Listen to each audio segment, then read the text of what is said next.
বর্তমানে Bangladesh telecommunication regulatory commission বা BTRC নামে পরিচিত আমাদের যে রেগুলেটরি নিয়ন্ত্রণ সংস্থা আছে, এই সংস্থার ২৬ ধরনের লাইসেন্স আছে। ২৬ ধরনের লাইসেন্সের মাধ্যমে প্রায় ২,৯৯৯টি প্রতিষ্ঠানকে কিংবা ব্যক্তিকে লাইসেন্স দেওয়া হয়েছে।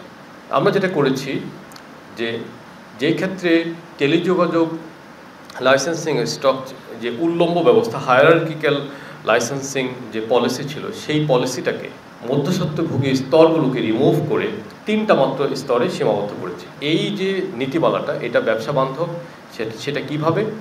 ধরুন, আগের লাইসেন্সিং ব্যবস্থায় যারা আইটিসি কিংবা আইআইজি বা আইজিডব্লিউ পর্যায়ে কাজ করতো, তারা এখন একটা ইন্টারন্যাশনাল লেভেলে কাজ করবে। অর্থাৎ সেখানে যারা আইটিসি করতো তারা এখন আইআইজি করতে পারবে, আইআইজি যারা করতো তারা আইটিসি করতে পারবে, যারা আইজিডব্লিউ করতো তারাও এই সবগুলো সেবা দিতে পারবে। অর্থাৎ আমরা এই ক্যাটাগরিটাকে বড় করে সেখানে প্রতিযোগিতার একটা পরিবেশ তৈরি করেছি। যে ব্রডব্যান্ড ইন্টারনেটের জন্য কোয়ালিটিটা হচ্ছে 15 Mbps এবং মোবাইল সেলুলার ইন্টারনেটের জন্য এটা 10 Mbps। আগে মেজার করা হতো না, অর্থাৎ পরীক্ষা করা হতো না, আমরা এখন পরীক্ষা করার ব্যবস্থা রেখেছি। এবং একই সাথে আমরা বলছি, শহরে এবং গ্রামে, পাহাড়ে এবং সমতলে, উপকূলে কিংবা উত্তরে আমাদেরকে একটা কাছাকাছি কোয়ালিটির সেবা বিন্যাস করতে হবে। এবং এই নতুন পলিসিতে আমরা বলেছি যে বর্তমানে দেশের মাত্র 20% মোবাইল টাওয়ারে ফাইবারাইজেশন পৌঁছেছে। আমরা বলেছি আগামী 3 বছরের মধ্যে এটাকে 80% পৌঁছাতে হবে।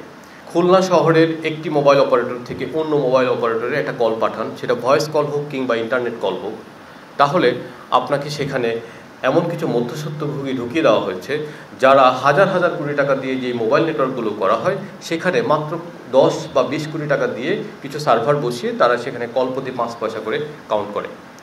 এই 4 বা 5 পয়সার মধ্যে তার খরচ যেখানে 1% কম, সেখানে সে মাত্র 50% রেভিনিউ সরকারকে দিয়ে প্রায় শত শত কোটি টাকা সরিয়ে নিচ্ছে।